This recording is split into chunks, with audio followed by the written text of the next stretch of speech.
أشهد أن لا إله إلا الله وحده لا شريك له وأن محمدًا عبده ورسوله. يا أيها الذين آمنوا اتقوا الله حق تقاته ولا تموتن إلا وأنتم مسلمون. يا أيها الناس اتقوا ربكم الذي خلقكم من نفس واحدة وخلق منها زوجها وبث منهما رجالا كثيرا ونساء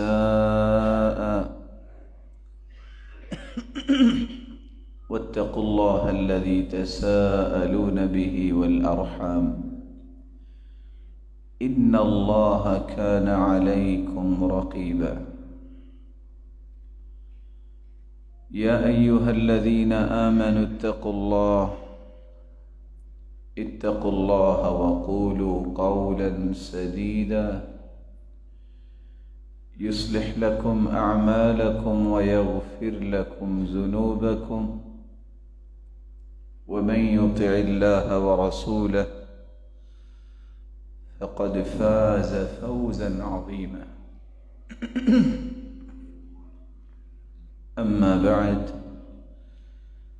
فأعوذ بالله من الشيطان الرجيم. هو الذي بعث في الأميين رسولا منهم يتلو عليهم آياته ويزكيهم ويعلمهم الكتاب والحكمة وإن كانوا من قبل لفي ضلال مبين. لائق التکریم سامعین محترم، اللہ ذوالجلال ہم سب کے خالق و مالک ہیں. اس کا احسان عظیم ہے کہ اس نے مخلوق کی رشد و ہدایت کے لیے 1,24,000 پیغمبروں کو مبعوث کیا. ان پیغمبروں کی جماعت میں سب سے آخری پیغمبر محمد الرسول اللہ صلی اللہ علیہ وسلم. مالک الملک نے اس مبارک ہستی کو جو مقام عطا کیا ہے وہ 1,24,000 پیغمبروں کے بشمول کائنات کے اندر نہ آج تک وہ مقام کسی کو نصیب ہوا ہے نہ قیامت تک ہو سکے.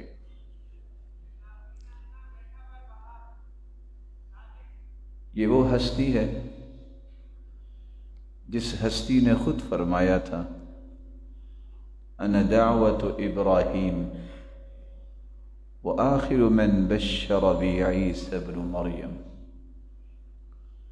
لوگوں میں ابراہیم علیہ السلام کی دعا ہوں اور سب سے آخر میں میرے بارے میں جو خوشخبری سنائی ہے وہ سنائی ہے عیسی بن مریم علیہ السلام. یہ وہ ہستی ہے جو فرمایا کرتی تھی انا سید ولد آدم ولا فخر. لوگوں میں پوری کائنات کا سرتاج ہوں لیکن فخر نہیں کرتا کیونکہ فخر میرے رب کو پسند نہیں. یہ وہ مبارک ہستی ہے جو فرمایا کرتی تھی انا قائد المرسلین ولا فخر. لوگوں میں 1,24,000 رسولوں کا قائد اور لیڈر ہوں دنیا میں بھی اور آخرت میں بھی ولا فخر، اور اس پر بھی میں فخر نہیں کرتا کیونکہ فخر میرے رب کو پسند نہیں. انا خاتم النبیین، وہ فرمایا کرتے تھے میں خاتم النبیین ہوں، میرے بعد کوئی نبی نہیں آئے گا. وختم بی النبیون، دوسری روایت کے الفاظ ہیں نبوت کا سلسلہ میرے ساتھ میرے مالک نے مکمل کر دیا ہے، ختم کر دیا ہے، کوئی نبی نہیں آئے گا۔ ولا فخر، اور اس پر بھی میں فخر نہیں کرتا کہ وہ میرے رب کو پسند نہیں۔ انا اکثر الانبیاء تبعا، آپ نے پانچویں بات یہ فرمائی، لوگوں قیامت کا دن ہوگا جب پچھلی قومیں بھی اکٹھی ہوں گی تو سب سے زیادہ میری امت ہوگی، اور اس پر بھی میں فخر نہیں کرتا۔ 120 صفیں بنیں گی جنہوں نے جنت میں جانا ہے، ان 120 صفوں میں سے 80 صفیں جو جنت میں جائیں گی وہ محمد مصطفیٰ کی امت سے، باقی تمام انبیاء کی امتوں میں سے 40 صفحے جنت میں جائیں۔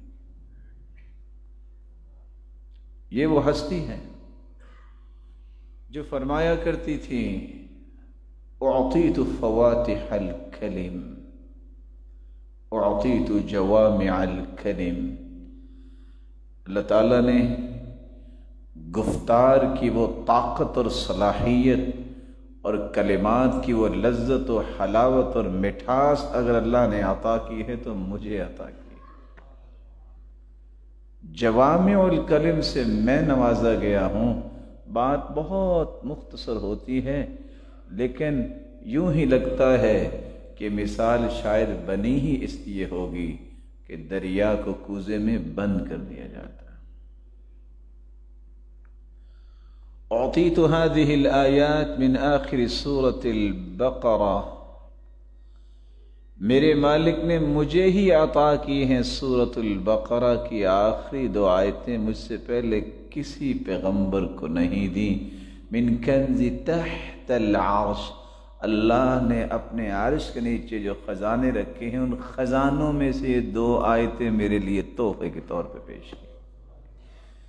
اس لیے فرمایا جو اس کو پڑھ لیتا ہے سونے سے پہلے، فی لیلۃ کفتا، جس رات پڑھ لے یہ 2 آیتیں اسے کافی ہو جاتی۔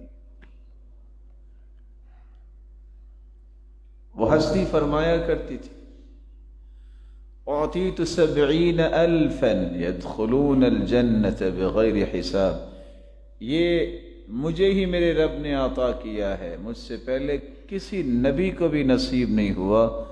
میری امت کے 70,000 لوگ، مع کل واحد 70,000، پھر ہر ایک کے ساتھ 70,000، 70,000 کو 70,000 سے ملٹیپلائی کریں، 4 ارب 90 کروڑ لوگ میری امت میں سے جن کے چہرے وجوہہم کالقمر لیلۃ البدر، 14ویں رات کی چاند کی طرح چمک رہے ہوں گے، اور ایک ہی وقت میں ایک ہی دروازے سے آخذ بعضہم بعضا، ایک دوسرے کے ہاتھوں میں ہاتھ ڈال کے بغیر حساب و کتاب جنت میں داخل ہوں۔ یہ انعام میرے رب نے مجھے دیا۔ اعطیت الکوثر،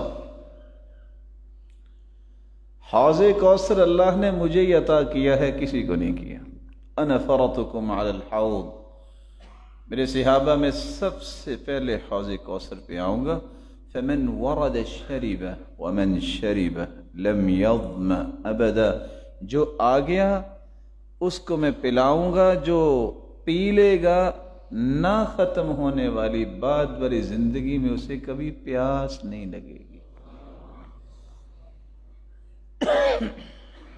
اعطیت الشفاعہ، یہ مجھے ہی عطا کیا گیا ہے۔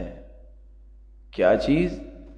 ساری دنیا پریشان ہوگی قیامت کے دن، آدم علیہ السلام کے پاس، نوح علیہ السلام کے پاس، ابراہیم علیہ السلام کے پاس، پوری کائنات اس پریشانی کے عالم میں میرے پاس آئے گی کہ میں سفارشی بنوں، میں شفاعت کروں۔ اعطیت الشفاعہ، شفاعت کرنے کا حق صرف مجھے دیا گیا ہے۔ میں پھر اس وقت کیا کروں گا؟ بیدی لواء الحمد، اللہ ذو الجلال میرے ہاتھ میں اپنی تعریف کا جھنڈا تھما دیں گے اور مجھے وہ اپنی تعریفات کے محامد کے کلمات سکھائیں گے جو کسی کو نہیں سکھائے. میں اللہ کے عرش کے نیچے سجدہ ریز ہو جاؤں گا اور پھر اللہ کی وہ تعریف کروں گا. پھر میرے مالک کہیں گے ارفع رأسک وسل تعطى واشفع تشفع. اے میرے محبوب سر اٹھائیے، آپ مانگیے ہم عطا کرتے ہیں، آپ سفارش کیجیے آپ کی سفارش قبول ہو. آدم فمن سواہ تحت لوائی، آدم علیہ السلام سے لے کر قیامت تک آنے والی انسانیت میرے جھنڈے تلے ہوگی. یہ وہ ہستی ہے انا اول شافع و اول مشفع. لوگوں سب سے پہلے میں ہی سفارش کروں گا اور سب سے پہلے میری ہی سفارش قبول کی جائے گی. یہ وہ ہستی ہیں جو فرمایا کرتی تھی انا اول من یأخذ بحلقۃ باب الجنۃ فاعقرقها. میں ہی سب سے پہلے جا کے جنت کے دروازے کو کھٹکھٹاؤں گا. انا اول من یقرع باب الجنہ، میں ہی دروازہ کھٹکھٹاؤں گا اور میں ہی دروازہ جنت کا کھلواؤں گا. وانا اول من یشفع فی الجنہ، میری سفارش کے بغیر کوئی جنتی بھی جنت میں نہیں جا سکے گا. سب سے پہلے میں ہی سفارش کروں گا اور اللہ ذو الجلال سب سے پہلے جنت کا دروازہ کھول کے جس کو جنت کا انعام دیں گے وہ محمد مصطفیٰ ہی ہوں گے.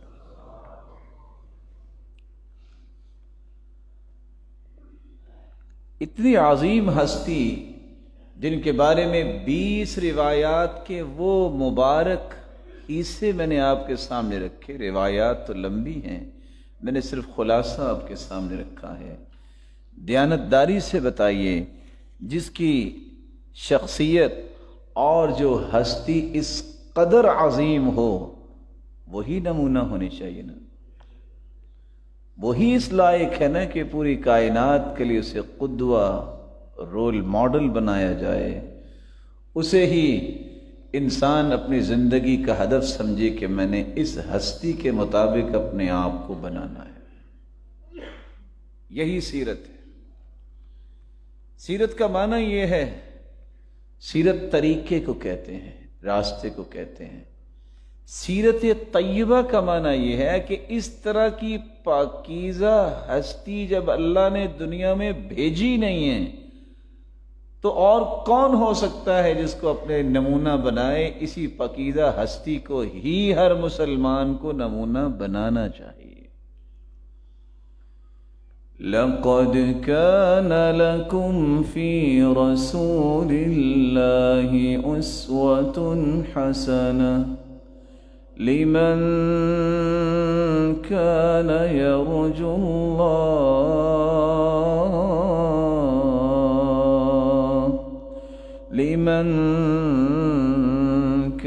يرجو الله واليوم الآخر وذكر الله كثيرا. اللہ کے رسول کو اللہ تعالیٰ نے نمونہ بنایا ہے، لیکن نمونہ سمجھتا کون ہے بھلا؟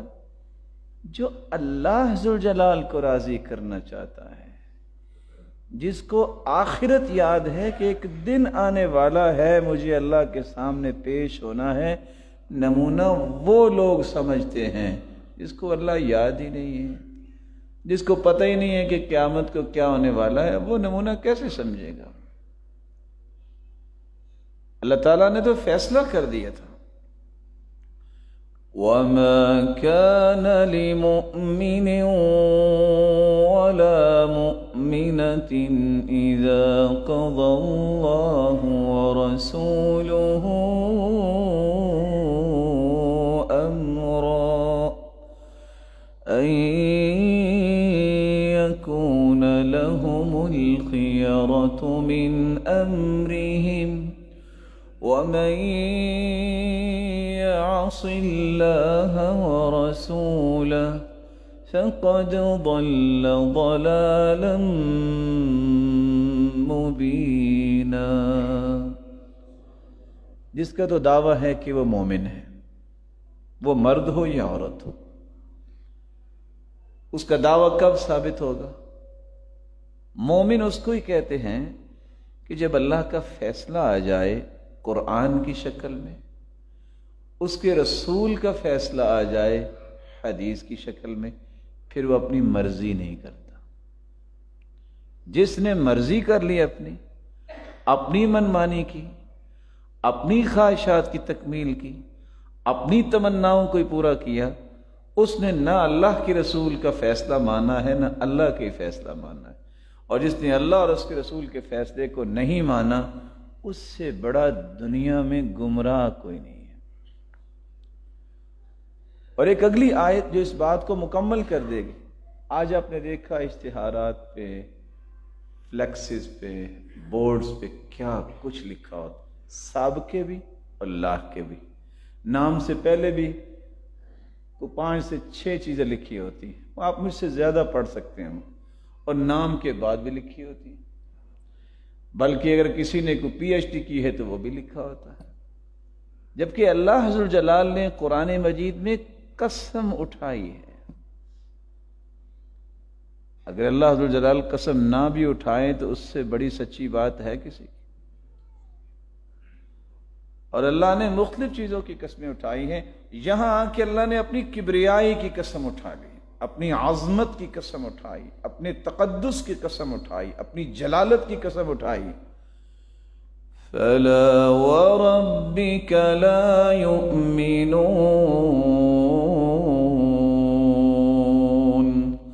حَتَّى يُحَكِّمُوكَ فِيمَا شَجَرَ بَيْنَهُمْ ثم لا يجدوا في أنفسهم حرجا مما قضيت ويسلموا تسليما۔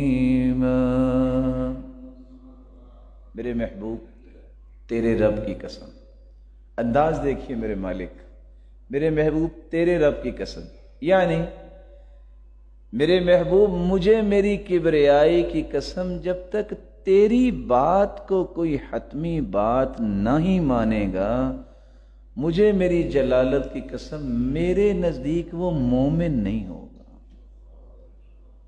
اس سے بڑا فیصلہ کہاں سے لا؟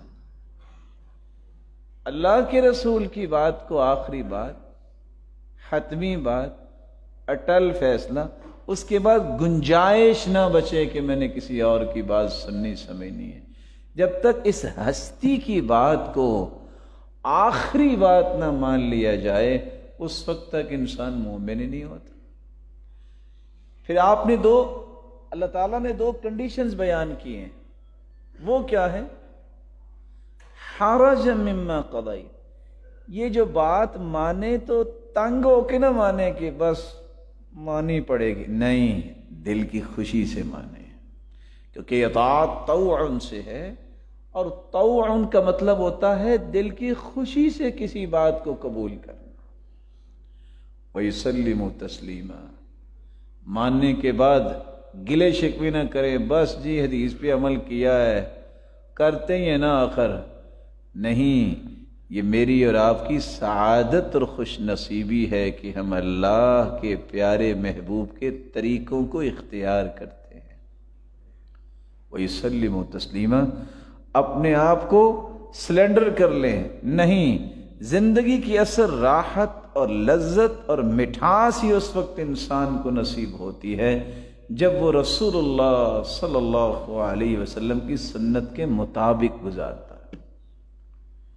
امام احمد بن حنبل رحمۃ اللہ علیہ کشتی میں سفر کر رہے تھے، راوی بیان کرتے ہیں میں نے سارے سفر میں دیکھا کہ یہ ذکر کیا کرتے ہیں، وہ بار بار ایک ہی چیز پڑھتے تھے، اللہم احینی علی الاسلام والسنہ، یا اللہ جب تک رکھنا اسلام اور سنت کے مطابق رکھنا۔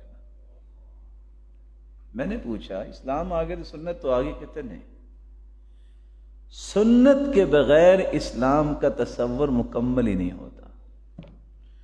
ایک ساتھی بڑا غمزدہ تھا، پوچھا امام احمد بن حنبل نے، آپ کیوں پریشان ہیں؟ کہتے دوست فوت ہو گیا۔ کہتے تو فکر مند کیوں؟ حل ہوا کان علی السنہ، کیا وہ سنت کے مطابق زندگی گزارتا تھا؟ قال نعم، تو بہت صالح اور نیک تھا، سنتوں کی پابندی کرنے والا تھا۔ فرمایا پھر غم اور رونے کی ضرورت نہیں ہے، ستلقاہ فی الجنہ، جنت میں تیرا رب تجھے ملا دے گا۔ یہ سنت طریقے کو کہتے ہیں۔ میرے بھائی، جب تک نمونہ جس کو اللہ نے بنایا ہے اس کا طریقہ اور سلیقہ، اس کا کردار، اس کی گفتار مجھے پسند نہیں آئے گی، میں اللہ کو پسند نہیں آ سکتا۔ اپنے آپ کو اللہ کا پسندیدہ بنانا ہے تو سب سے پہلے اس ہستی کو جس کو اللہ نے محبوب بنایا ہے، اس کے ایک ایک زندگی کے زاویے کو محبوب بنا لو، تم اللہ کے محبوب بن جاؤ۔ قل ان کنتم تحبون اللہ فاتبعونی یحببکم اللہ وَيَغْفِرْ لَكُمْ ذُنُوبَكُمْ۔ میرے محبوب آپ اعلان بھی کر دیجئے۔ اعلان کیا ہے؟ اللہ سے سچی محبت کرتے ہو؟ تمہاری سچی محبت کی دلیل یہ ہوگی تم میری اتباع کرو، میری اطاعت کرو، میری فرما برداری کرو، تو سمجھ آئے گی کہ تم اللہ سے محبت کرتے ہو۔ اگر تم میری بات نہیں مانو گے، اس کا مطلب یہ ہے کہ تمہارا یہ دعویٰ تو ہے لیکن یہ سچا دعویٰ نہیں ہے۔ تم اللہ ذوالجلال سے سچی محبت کرنا چاہتے ہو تو میری بات مان لو۔ یہ اللہ کے رسول صلی اللہ علیہ وسلم کی طرف سے اللہ نے اعلان کروا دیا۔ کیا ہوگا؟ یحببکم اللہ ویغفر لکم ذنوبکم، وہ اللہ تمہیں بھی اپنا محبوب بنا لے گا اور تمہاری زندگی کے گناہوں کو معاف کر دے گا۔ سیرت طیبہ کے اس قدر وسیع عناوین ہیں کہ کسی ایک عنوان کو بھی لے لیا جائے تو اس کا حق ادا نہیں ہو سکتا۔ میں اس انتہائی اختصار سے اس مبارک سیرت کے کچھ نمونے پیش کرنے کے بعد جس موضوع کی طرف آپ کو لانا چاہتا ہوں، جس کو آج امت بھول گئی یا بھولنے کے قریب ہے، جس کی مجھے اور آپ کو بہت ضرورت ہے، وہ کون سا رویہ ہے؟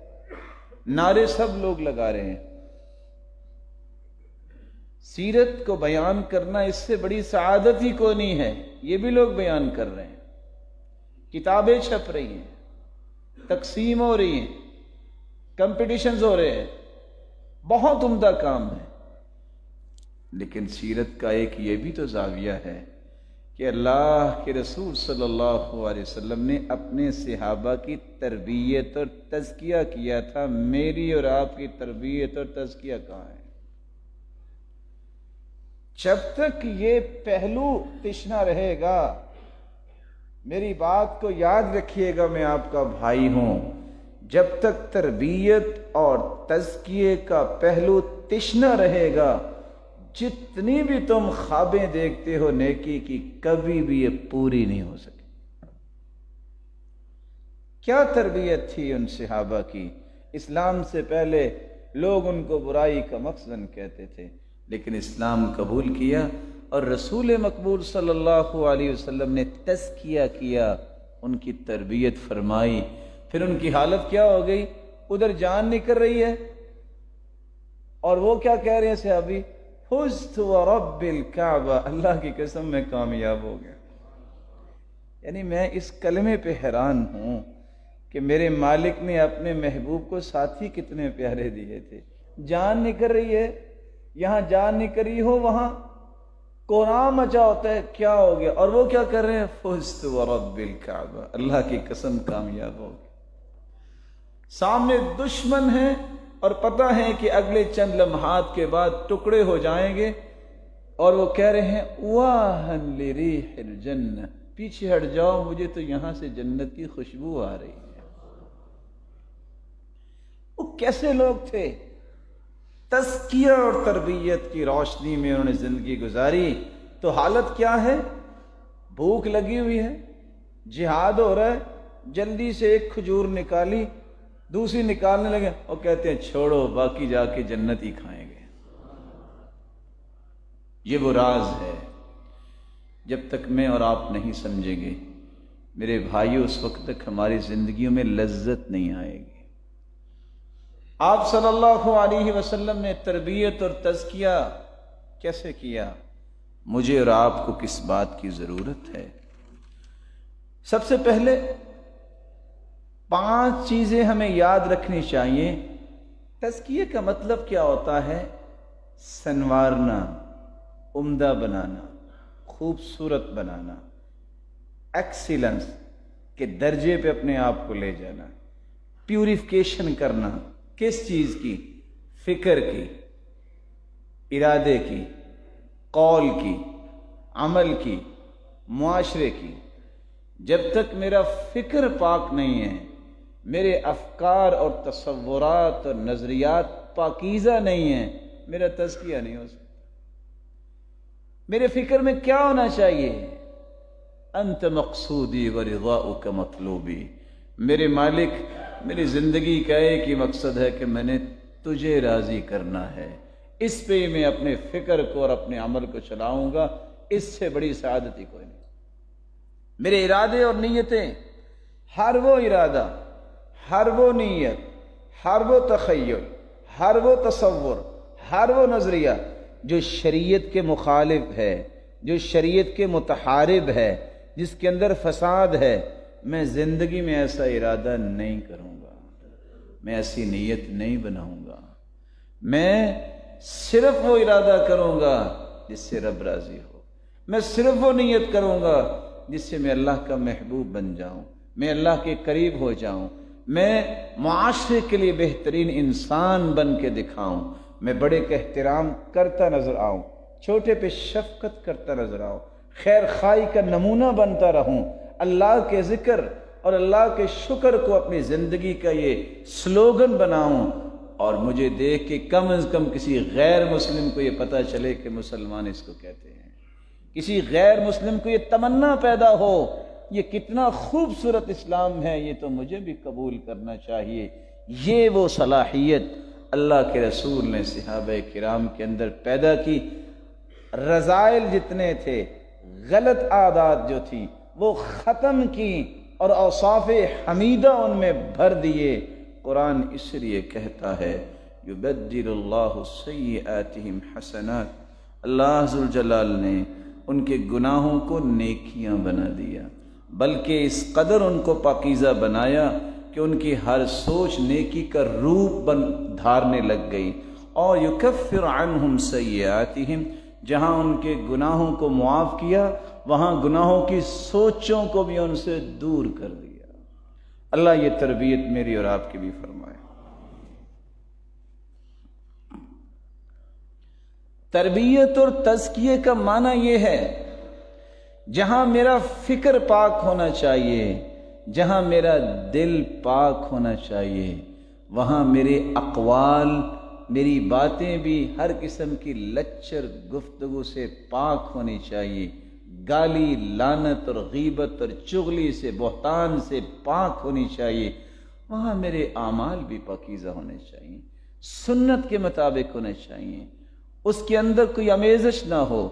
کسی بھی کام کو میں اختیار کروں تو میں ببانگ دہل کہہ سکوں یہ کام میں اس لیے کر رہا ہوں کہ محمد مصطفیٰ نے کیا ہے، یہ میں بات اس لیے کر رہا ہوں کہ میرے اور آپ کے قدوہ اور رول ماڈل نے اپنی زبان اطہر سے یہ نکالا تھا۔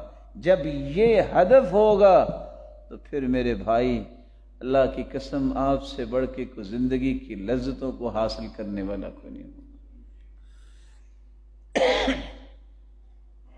اپنی زندگی کا مراجعہ کیجئے، اور میں آپ سے ادباً گزارش کروں گا ایک دن ضرور نکالیے اٹھنے سے لے کر سونے تک اپنی روح داد لکھی ہے، نمبر وائز۔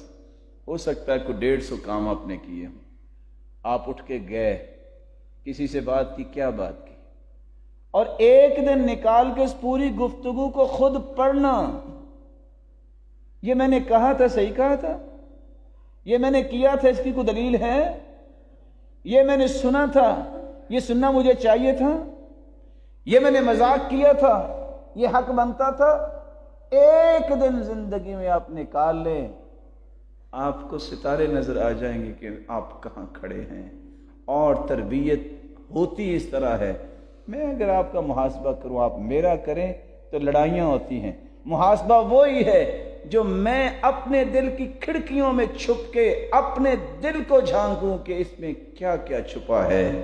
اللہ ذوالجلال نے جو صلاحیت ایمان کی دی ہے، جب وہ مضبوط ہوتا ہے تو پھر لوگوں کی برائیاں نظر ہی نہیں آتی، بندہ سمجھتا ہے کہ سب سے برا میں ہی۔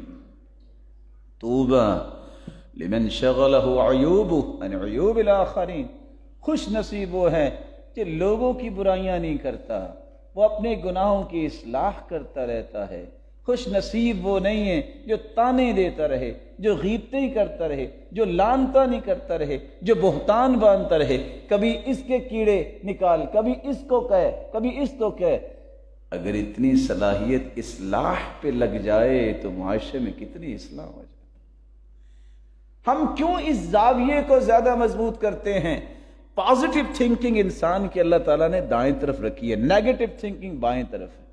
جس بندے نے بائیں چیز کو ہی چلایا، مشینری ہے، اس کے 2 بٹن ہیں، آپ نے 6 سال تک ایک بٹن کو پش ہی نہیں کیا، جیم ہوگا کہ نہیں ہوگا؟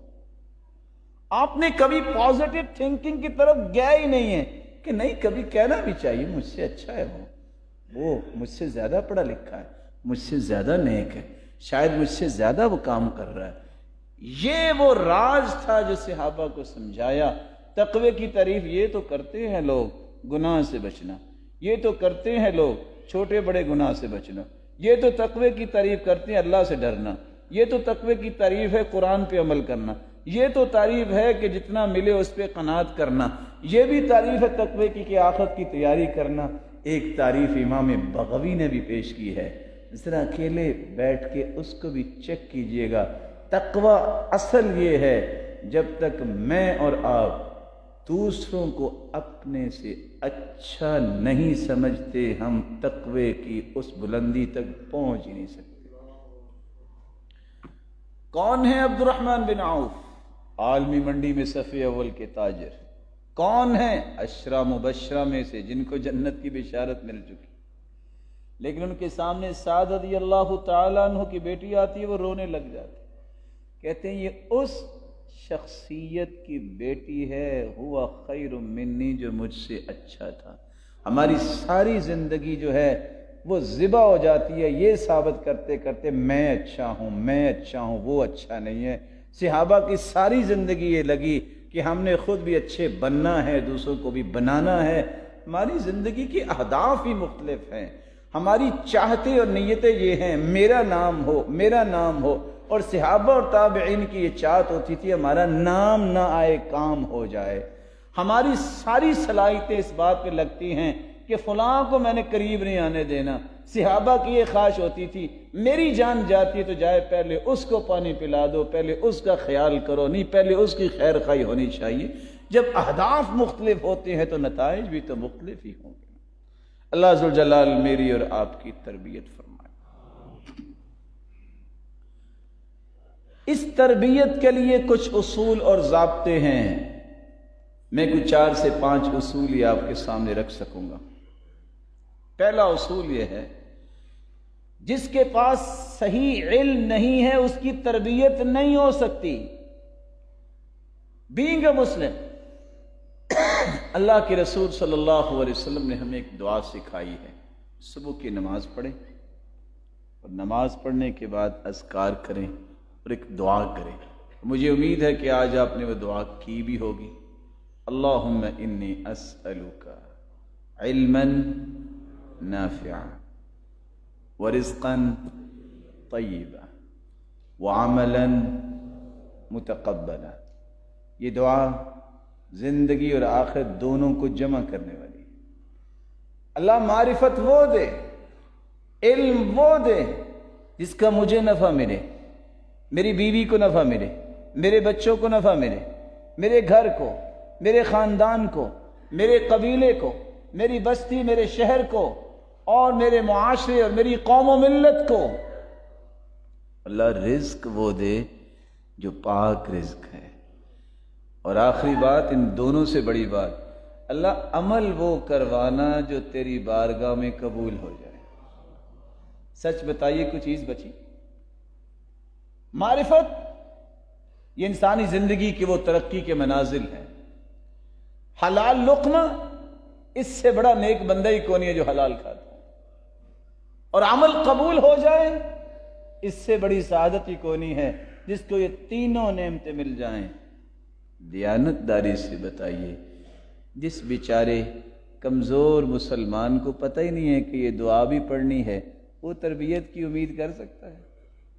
اور اللہ کے رسول ہر روز دعا یہ پڑھتے تھے، یا اللہ، کون جس جیسا عالم اللہ نے دنیا میں بھیجا ہی کوئی نہیں، اتنی بڑی ہستی ہونے کے باوجود وہ دعا کرتے، اللہ علم وہ دینا جس کا نفع ملے۔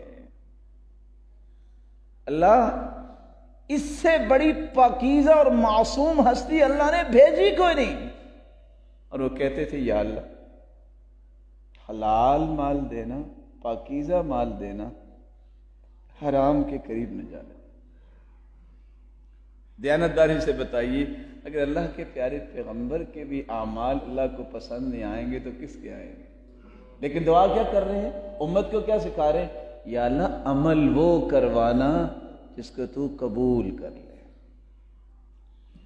علم جب تک صحیح نہیں ہوگا، نفع مند نہیں ہوگا، اس وقت تک امت دھکے تو کھائے گی لیکن اس کو خوشیاں نصیب نہیں ہوں گی۔ صحابہ کرام نے بھی علم سیکھا، کوئی پریشانی؟ رسول اکرم صلی اللہ علیہ وآلہ وسلم نے صحابہ کو جو علم سکھایا، وہ علم تھا کیا؟ یہ بھی جانیے۔ اس کے علم کا ایک زاویہ یہ تھا، صحابہ کرام کو اللہ کے رسول نے فرمایا، ساری دنیا اگر جمع ہو جائے نا تمہیں نقصان دینے کے لیے، تو میرے صحابی تمہیں نقصان نہیں دے سکتی جب تک تیرے رب کا فیصلہ نہیں ہوگا۔ سچ بتائیے، علم اس وقت دنیا میں ہے؟ ہمارا یہ ہوتا، نہ یہ میں نے کہا نا کہ اس بندے نے مجھے مار دینا، یعنی موت اس کے ہاتھ میں، یہ ناراض ہو جائے گا، اس کو راضی کرنا ناراض کرنا اس کے ہاتھ میں، اللہ کے ہاتھ میں۔ اس علم کی دھجیاں اکھیڑی گئیں جس کے نتیجے میں بدعملی آئی ہے۔ ہمارے پاس علم ہے کیا؟ علم ہے ہی وہ جس کو اللہ نے وحی کہا ہے، وحی کی بنیاد پہ انسانوں کی تربیت ہوتی ہے۔ مگر سردار تو اس وقت بھی تھے مکے میں، سردار تو حبشہ میں اس وقت بھی تھے، کیسر و کسرا کے بھی بادشاہ تھے، لیکن اصل تربیت آ کے کی ہے تو وحی کے علم نے کی ہے، جس کو اللہ نے علم کہا ہے، جس کو وحی بنا کے بھیجا ہے، فرشتوں کے ذریعے بھیجا ہے، سکھایا ہے اپنے پیغمبر کو، بتایا ہے، سمجھایا ہے، پریکٹیکل بھی کروایا ہے۔ اب فرشتہ جو ہے، اگر اس روایت کو آپ تھوڑا سا چیک کیجئے، فرشتے تو کھاتے پیتے نہیں ہیں نا، لیکن جب فرشتہ وضو سکھانے آیا ہے تو اللہ کے رسول فرماتے ہیں جب وضو کیا تو فرشتے نے بھی چلو پانی لیا اور چھینٹے لگائے، جیسے ہم بھی وضو کر کے لگاتے ہیں۔ اب فرشتہ تو کھاتا پیتے نہیں ہے، فرشتہ تو قضاء حاجت نہیں کرتا، فرشتہ تو نہیں ایسے کام جاتا جو انسان کی ضرورت ہے، لیکن سکھانے کے لیے اللہ نے ایک ایک رویے کو سکھایا ہے۔ یہ سارا دین اللہ ذوالجلال نے اپنے پیغمبر کو سکھایا۔ آج بھی کھلی کتاب قرآن مجید موجود ہے، آج بھی جملہ کتب حدیث 10 زبانوں میں ترجمہ موجود ہے۔ میں آپ کو اللہ کا واسطہ دے کے کہتا ہوں، آپ مجھے صرف ایک بات دیانتداری سے بتائیے، اگر ہم ساری دنیا بھی اللہ کے رسول سے محبت کریں تو کسی ایک صحابی کی محبت کا مقابلہ ہو سکتا ہے؟ ہو سکتا ہے؟ نہیں ہو سکتا۔ اشارہ ابرو پہ جان چھڑکنے والے صحابہ جتنی محبت ان کو تھی ہم تو سوچ بھی نہیں سکتے، ہماری سوچ وہاں تک سفر ہی نہیں کر سکتی۔ کتنے صحابہ تھے؟ حجۃ الوداع کے موقع پہ 1,44,000 صحابہ تھے۔ کتنے صحابہ تھے؟ آواز نہیں آئی۔ آپ میرے بھائی ہیں، اس بات کو سمجھنے کے لیے آپ کو تھوڑی سی زحمت دے رہا ہوں۔ کتنے صحابہ تھے؟ یہ وہ صحابہ ہیں جو نمونہ ہیں میرے اور آپ کے لیے۔ فَإِنْ آمَنُوا بِمِثْلِ مَا آمَنْتُمْ بِهِ فَقَدِ اهْتَدَوْا۔ ان جیسا ایمان ہوگا تو ایمان ہمارا کنسیڈر ہوگا، وگرنہ ہمارا ایمان اللہ کے ہاں کنسیڈر نہیں ہوگا۔ عامر بن طفیل 110 کو فوت ہوئے ہیں، 100 سال بعد اللہ کے رسول صلی اللہ علیہ وسلم کے آخری صحابی فوت ہوئے۔ اگر آپ سمجھتے ہیں میں آپ کو بہت اچھا اور نیک انسان سمجھ کے سوال کیا ہے، اللہ آپ کو اور اچھا بنائے، 100 سال صحابہ زندہ رہے آپ صلی اللہ علیہ وسلم کے بعد، کسی بھی صحابی نے آپ صلی اللہ علیہ وسلم کی خوشی میں کوئی ڈھول، کوئی دھمال، کوئی جلوس، کوئی جھنڈیاں، اس چیز کا اہتمام کیا؟ آپ میرے بھائی ہیں، ٹھنڈے دل سے سوچئے، بات کو سمجھنے کی کوشش کیجیے۔ ضد انسان کو حق سے دور کر دیتی ہے، غلط زبان انسان کو حق سے دور کر دیتی ہے۔ ہم بھائی بھائی سمجھیں، صحابہ سے بڑھ کے کوئی محب تھا کہ نہیں؟ اور اس سے پہلے اگر آپ اصول سمجھیں، نیکی وہ ہے جس کو اللہ ذو الجلال نے حکم دیا۔ کسی بھائی سے پوچھئے، بھائی یہ انداز اپنانا اللہ کے رسول صلی اللہ علیہ وسلم کی ولادت پر، یہ نیکی ہے کہ برائی؟ وہ کبھی نہیں کہے گا برائی، نیکی ہے۔ اس نیکی کو اللہ عز و جلال نے اپنے پیغمبر کو بتایا کہ نہیں بتایا؟ کیا جی؟ نیکی تو وہ ہے نا جو وحی کے ذریعے پتہ چلے۔ بتایا اللہ کے رسول کو کہ میرے پیغمبر ایسا کرو۔ آپ بھی تو اپنی نبوت کے 23 سال گزارے نا، آپ نے کتنی مرتبہ یہ کام کیا؟ صحابہ بھی تو رہے، چلو یہی بتا دو کہ اللہ کے رسول نے اس نیکی کا حکم صحابہ کو دیا؟ اگر نہیں دیا ہے تو ہم سب کرنے کو تیار ہیں۔ ہماری جرت کیا ہے؟ ہماری حیثیت کیا ہے؟ حدیث اور قرآن نہیں ہے تو ہماری قیمت کیا ہے؟ اگر یہ بات اللہ کے رسول سے ثابت نہیں ہے پھر اس کو دین کیسے آپ کہہ سکتے ہو؟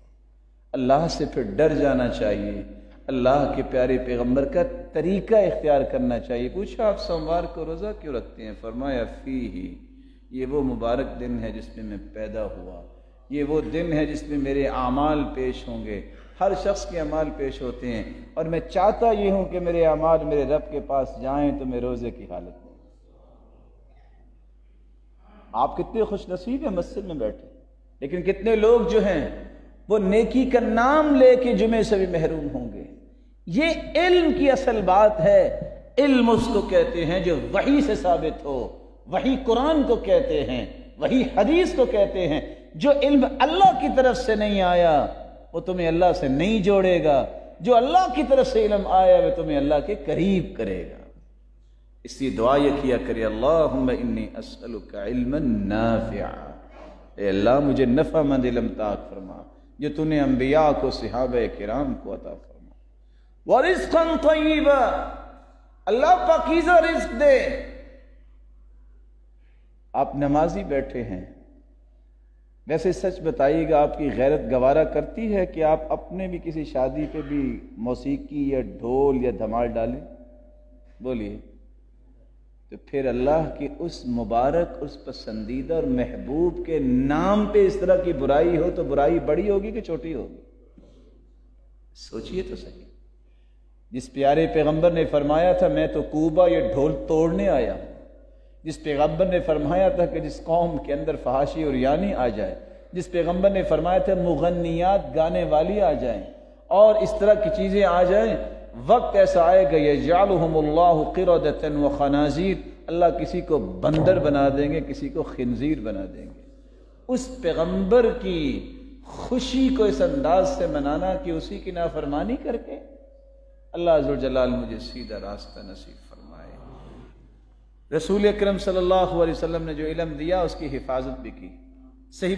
صحیح مسلم کی روایت ہے، رسول اکرم صلی اللہ علیہ وآلہ وسلم نے فرمایا اللہم انی اعوذ برضاک من سخطک، اللہ علم تو یہ ہے میں صرف تیری رضا چاہتا ہوں، ایسی تعلیمات مجھے نہیں چاہیے کہ جس سے میرے مالک تو ناراض ہو جائے۔ رب کی ناراضگی والا علم جو ہے وہ تو کافروں کے پاس بھی ہے۔ کتنے ہیں 7.5 ارب لوگ دنیا میں، مسلمان کتنے ہیں؟ 1.5 ارب، 6 ارب تو کافر پہلے بھی علم رکھتے ہیں، لیکن کون سا علم؟ کبھی نماز پڑھی؟ پیغمبر کو مانا انہوں نے؟ اللہ کو مانا انہوں نے؟ اگر علم کی بات ہی ہے، معلومات اکٹھی کرنا ہی ہے اور کتابیں لکھنا ہی ہیں اور کتابیں پڑھنا ہی ہیں، بوجھ اپنے اوپر لادنا ہے، وہ تو کافروں نے بھی بہت سارا کام کیا ہے، تم نے کیا کمال کیا ہے؟ کمال یہ ہے کہ تم وہ علم حاصل کرو جس سے تم اللہ کے محبوب بن جاؤ، جس سے تم اللہ کے قریب ہو جاؤ۔ وہ انبیاء کو اللہ نے علم دیا، وہ صحابہ کو اللہ نے علم دیا، اس کو وحی کا نام دیا، اس کو قرآن کا نام دیا۔ پہلے انبیاء کے پاس تورات اور زبور اور انجیل آئی، صحف ابراہیم، صحف موسیٰ آئے، وگرنہ لوگ اس وقت بھی تو آخر کچھ پڑھتے لکھتے ہی تھے۔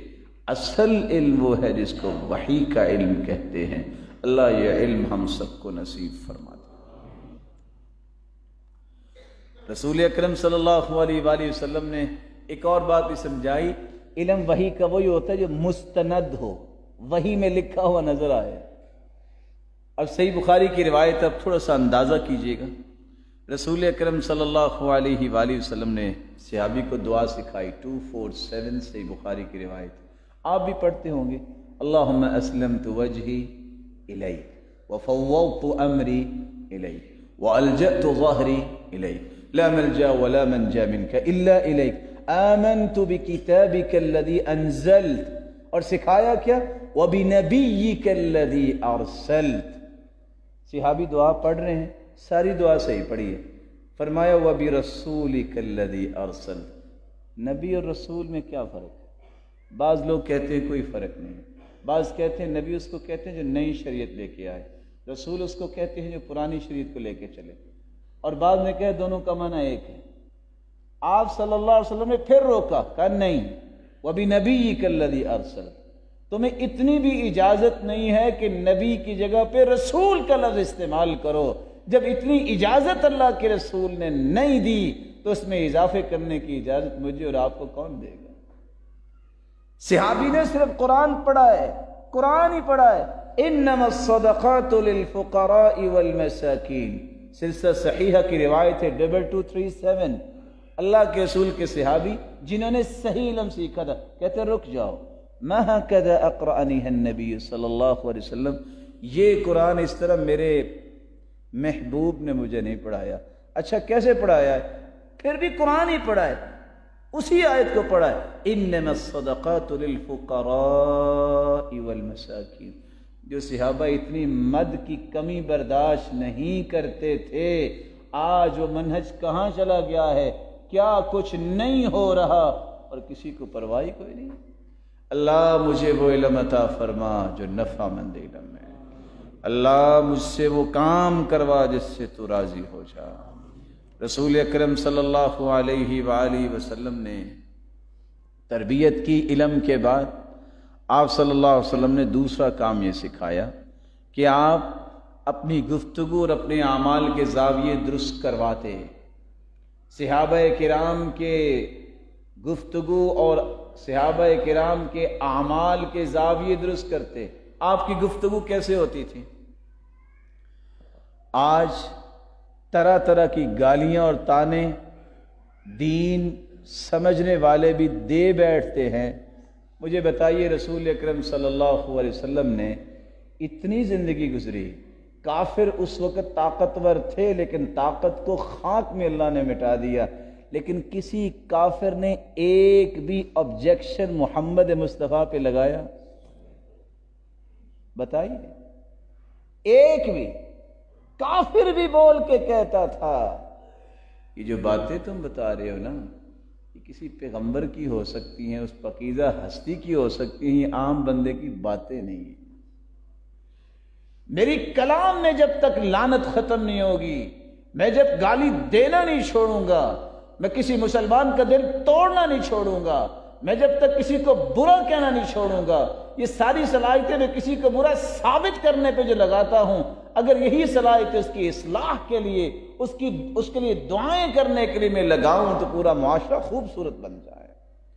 آپ کلام کرتے لو عدہ العاد لأحصاہ، اگر کوئی الفاظ گننا چاہتا تو گن سکتا کہ پیغمبر نے کتنے الفاظ بولے۔ آپ کی کلام مبارک کا طریقہ کیا تھا کہ جو بھی ایک مرتبہ سن لیتا سمجھ لیتا کہ آپ نے کیا فرمایا ہے۔ آپ صلی اللہ علیہ وآلہ وسلم کا طریقہ استقبال کیا تھا؟ آپ مصافحہ کرتے ایک ہاتھ سے اور اس وقت تک نہ چھوڑتے جب تک دوسرا نہ چھڑا لیتا۔ آپ صلی اللہ علیہ وسلم کو بیٹھا ہے، کبھی کسی بیٹھنے والے کی طرف اپنی ٹانگیں مبارک لمبی نہیں کیا کرتے تھے، یہ بھی ادب سکھایا۔ آپ سے کوئی بات کرتا تو کان جو اپنے منہ میں نہ لیتا، تھوڑا سا فاصلہ رکھ کے بات کرتا، یہ ادب سکھایا ہے۔ آپ صلی اللہ علیہ وسلم اگر کسی سے معانقہ کرتے، کوئی سفر سے آیا ہے تو گردن سے گردن لگاتے ہیں، جو اس وقت انداز ہے معانقے کا، یہ مصادرہ ہوتا ہے، سینے کے ساتھ سینہ لگانا، مباطنہ ہوتا ہے پیٹ کے ساتھ پیٹ لگانا، معانقہ عنق سے ہے گردن سے گردن لگانا۔ آپ صلی اللہ علیہ وآلہ وسلم اس وقت تک سوتے نہیں تھے کہ سیدہ عائشہ مسواک تیار کر کے رکھ نہیں دیتی تھی۔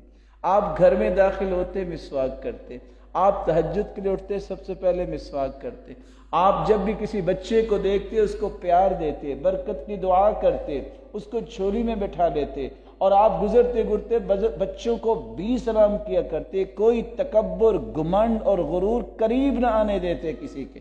رسول اکرم صلی اللہ علیہ وآلہ وسلم جب چلتے تو کبھی دائیں بائیں نہ دیکھتے، بلکہ سموتھلی چلتے اور یوں اپنی مبارک نظروں کو جھکا کے چلتے جیسے کہ بلند جگہ سے نیچے اتر رہا ہے۔